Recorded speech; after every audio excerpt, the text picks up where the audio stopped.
Knowing how you stand with money is obviously a crucial bit of any business. It's also not necessarily the easiest bit depending on how you feel about spreadsheets, numbers and money in general. So we're going to walk you through everything you need to complete your loan application, step by step and line by line. We'll explain some of the things to watch out for and how to interpret what the spreadsheets are telling you. From time to time, you'll see this icon pop up in the corner of your screen. This is a pause point, so you can pause the video and try the bit you've just seen for yourself. So you're literally walking through the document with us, side by side. The golden rule is to keep it honest and realistic. Sometimes it's going to be tempting to alter the numbers and make it all add up and make it look the way you want it to look. But remember, these are just numbers on a spreadsheet today, but pretty soon they'll be the numbers in your bank account, and that's when it gets real. If you haven't got the templates, head to transmitstartups.co.uk/forms now and download them so you can have a first go along with us. And whatever you do, don't panic. If you need some extra support to get all of this sorted out, your business advisor is your first port of call. We don't need it to be perfect, we just need you to have given it your best shot. Now grab a coffee, silence your phone, take a deep breath, and let's try a financial forecast. Hi, I'm Jill. I've worked at Transmit Startups for a few years and I'm a senior business advisor. Today we're going to be looking at our templates for a financial forecast and a personal survival budget and how you should be completing it. So that we cover as much as we can, we're going to look at two types of businesses, one offering a product, Barb's Bakery, and the other a service, Pete's Pizzeria. So hopefully you'll find this guide really useful and relevant to your business. So let's get started. So our financial forecast template has been split into 4 tabs. We're going to look at them each individually now, starting with the first one, which is the loan amount. So let's take a look. So looking at the first tab, loan amount. This is where you're going to find out what your loan repayments are going to look like. So you can enter in the top here how much is you're looking for. We've got it pre-populated at £10,000. And underneath there is your loan term.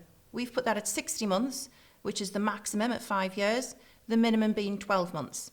And you can see the grey box here has calculated what your monthly repayments will be at £193.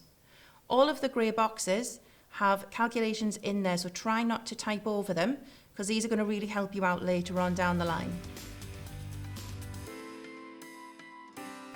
So now that we've done the loan calculator, let's move on to tab 2, which is looking at your sales forecast. As I said earlier, we've got 2 examples for the forecast. The first one we'll start with is Barb's Bakery, which is for a product-based business. So let's get started. So you can see tab 2, sales forecast. We're starting with the product-based business, which means that we're filling out the top section of the sales forecast, and we're not focusing on the bottom section here for daily sales, which we'll come on to in the second example shortly. So the sales forecast is broken down into 3 elements for each product that you're going to be selling. If you've got more than 4 products, you can add more boxes, or if you want, you can break it down into subsections. For this one, for the bakery, we've got bread, cakes, sandwiches and drinks. So in month 1, we've estimated that Barb will sell 100 loaves of bread, and we've put that in the units sold. Now that's the top section here. And you can see that this number increases as the year goes, because we would expect as people know about the bakery that things will increase. The second one down is unit price. And what we're looking for here is how much you're going to sell that product for to your customers. So we've got here that each loaf of bread is £3, and you can see that cost is the same throughout the year. We would only expect to see a change in this section if you plan to increase your prices once you gain a bit of traction with your sales. And the third and final one is the unit cost. This is how much it costs you to produce that loaf of bread. We've got here that it's been 80p, but you have to work out how much it's going to cost you to really put together what it is you're selling. And then the grey box here has pre-calculated the revenue that you'll get that month from this one product, which is £300. You'll notice that the 80p is not taken into account at this stage. Don't worry, it's not meant to be. We'll look at that next in the third tab. we've replicated this system for all 4 products. And then at the bottom, scrolling down, you've got a total sales, which is 3,725. And it's basically just added up these 4 products here into your total monthly revenue. And this happens for the entire year. So you want to be looking through, think about if you've got any peaks and troughs, if you've got any seasonality with the business. We would expect to see that in the units of each product that you'll be selling. So sticking with the sales forecast, let's move on to the second example, which is for a service-based business. And for this example, we're using Pete's Pizzeria. So let's have a look. So as you can see, we're still on tab 2, but this time we've filled in the bottom section, which equates to a more service-based business as opposed to individual products. We've broken it down into 4 sections here. So let's have a look at the first. It's looking for how many days per month you'll be offering your service. So have a think about how many days per week you'll be working and how many days in that calendar month there is. For ease, I've just stated that there's 25 days in every month. In reality, this is going to differ. The next section down, number of sales per day. So again, this is not looking for the monthly total, we're looking for your daily total. So on those every day, the 25 days, you expect to have 20 sales in month 1. We've increased that to 25 sales per day in month 2, and so on. And this equates for people finding out more about your business and wanting to come and see you. The third one, average sales value.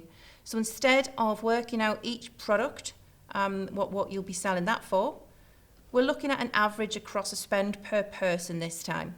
So we've got £20 for the pizzeria, but that's going to be different depending on what business type you have. So it could be that you're a courier and you're paid per drop. You can put that price in here. You can see we stuck to £20 throughout the year, but if you decide to increase your prices, obviously that'll have an effect on this figure. Underneath that, we've got unit cost. So this we're looking at how much it costs you to provide that meal of £20. And we've put together £7 here. But again, if your supplier prices differ, this price is going to differ as well. And underneath in the grey box, it's already calculated the total for you, so don't worry. And that's £10,000 for that month based on the daily figures that you've put in there. And this is going to add up all the way through the year to give you your annual revenue here of £240,000. So now we're on to the third and the final tab, the cash flow forecast. So this is where everything that you've done so far gets brought into the one tab. So we'll look at the loan amount we did at the start. You'll see that there. You'll see your sales come in. And the bits that we're filling in is regarding your expenses.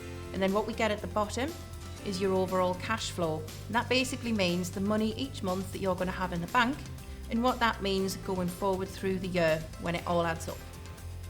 So for this one, we only really need to look at the one example because it doesn't matter if you're a product-based business or a service-based business, you can fill this bit in the same. So let's have a look.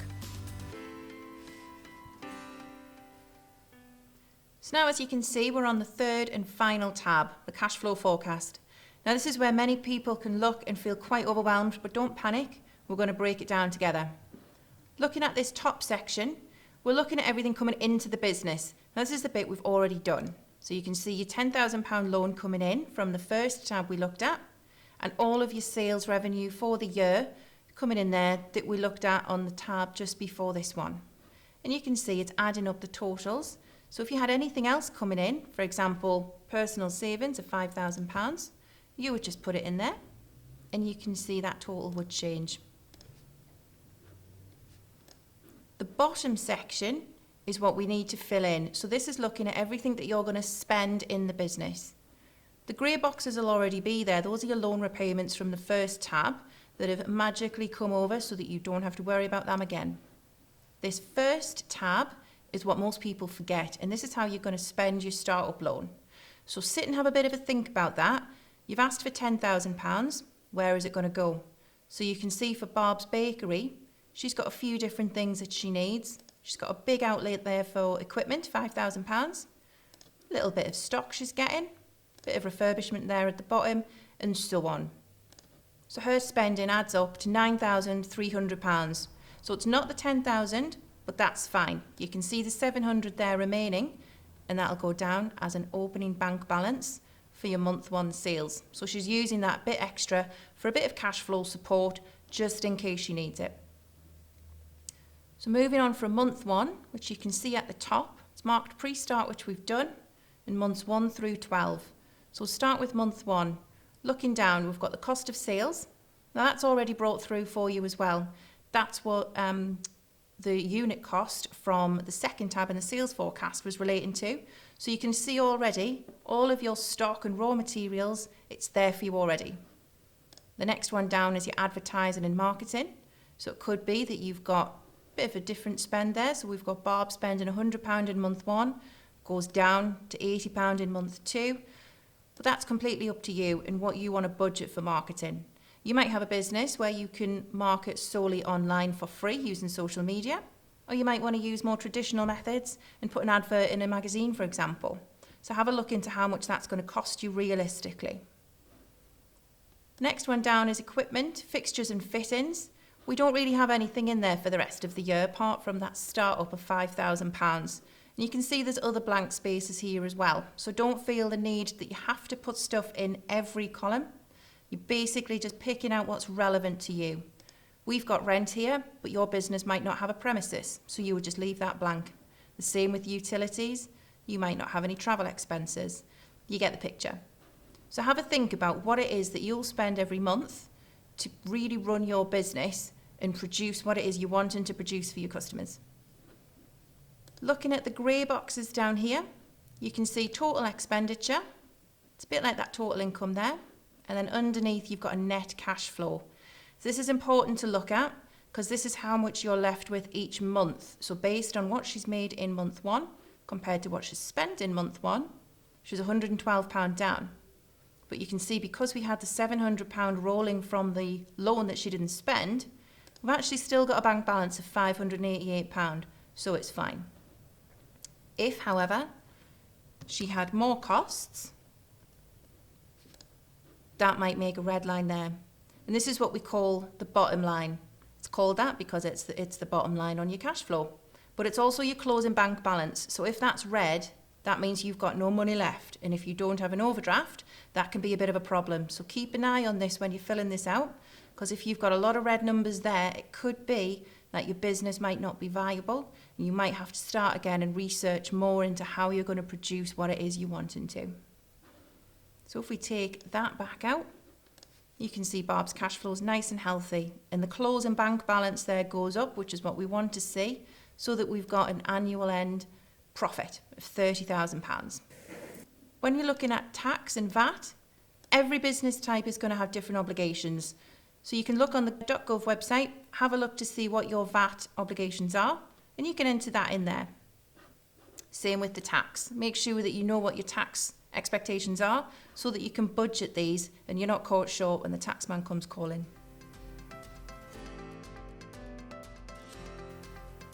Okay, so that's the financial forecast done. So let's switch templates and look at the personal survival budget. And what we're looking at here is how much you need the business to make you in order to survive and meet your personal commitments. So let's take a look. So this is our personal survival budget template. We've split it into two sections so that first we're looking at your expenses and then we scroll down and we can see your income. So starting with your expenses, what we're looking for is all of your credit commitments such as your rent or your mortgage, your council tax, your broadband, any existing credit cards or loans you might have. We're also looking for all of those non-essential spends, so your entertainment and holidays. How much do you spend on food and takeaways? The odd shopping spree. It all adds up. So perhaps have a look at your bank statements and take an average over the last 3 months to see exactly what that figure should look like.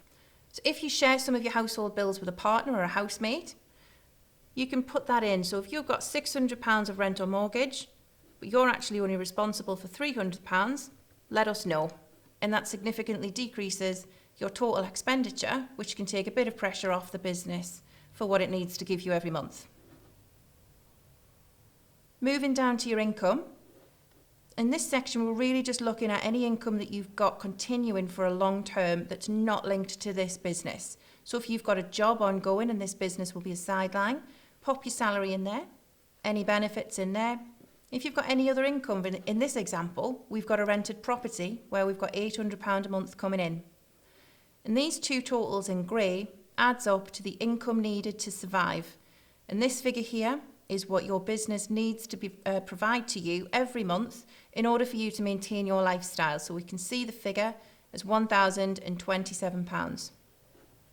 So if you've got a job continuing for say £1,200 a month, pop that in and you can see the total here has a minus next to it. And that basically means that you earn more than you spend every month and you've got a surplus, in this case, of £473. If you're lucky enough for that surplus to cover your loan repayments as well, it might strengthen up your application. But don't worry if that's not the case. We can always have a chat about that in our meetings.